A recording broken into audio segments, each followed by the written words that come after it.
Dá traballo todo o ano e de outubro a decembro é cando o mexillón dá os maiores beneficios. Antes do amencer empezan a sair os barcos cara ás bateas, recollen para fresco e para as industrias conserveiras, e a recompensa a moitos meses de espera.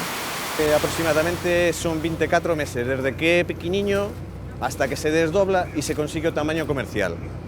A calidade do mexillón galego é recoñecida en todo o mundo, pero aínda así o sector ten que facerlle fronte a prezos baixos e a competencia do molusco que ven de fora. Máis de 40 países de todo o mundo cultivan mexillón, entre eles Francia, Holanda ou Nova Zelandia, pero solo a China, supera a nosa produción.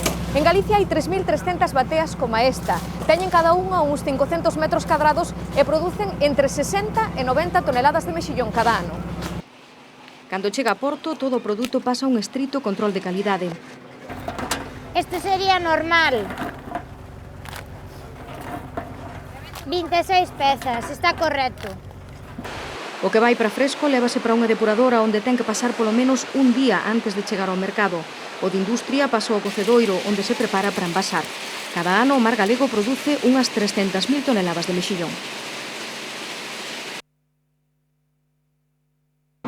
Aínda non saiu o sol e o porto de Meloxo é un ir e vir de barcos. Saen cara as bateas. Dende o mes de outubro o consumo de mexillón dispárase e iso coincide con que ademais o produto está no seu mellor momento. Coas encargas na cabeza, cada barco diríxese para a súa batea. Uns recollen para fresco, outros para venderlles ás industrias conserveiras. E dependendo, cada un busca o seu tipo de mexillón. Este mexillón é grande. O que hai que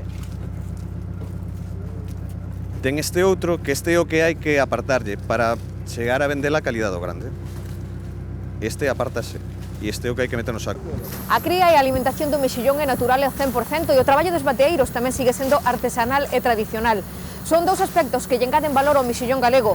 Destaca pola súa calidade, pero tamén pola súa cantidade. En Galicia hai 3.300 bateas e producen cada unha ao ano entre 60 e 90 toneladas de mexillón. Hoxe traballamos para a industria e volvemos a Porto con 15.000 kilos de mexillón, pero a conserveira vai pagar 13.000, que é o que pesa o produto limpo. O cálculo faise no propio porto.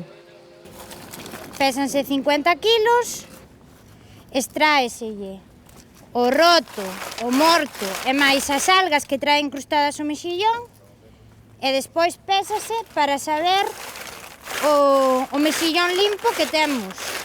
Feitas as contas, a barcada lévase para o cocedoiro. O mexillón que hai 5 horas estaba na corda queda listo para envasar. O que hoxe se recolleu para fresco estará mañá no mercado.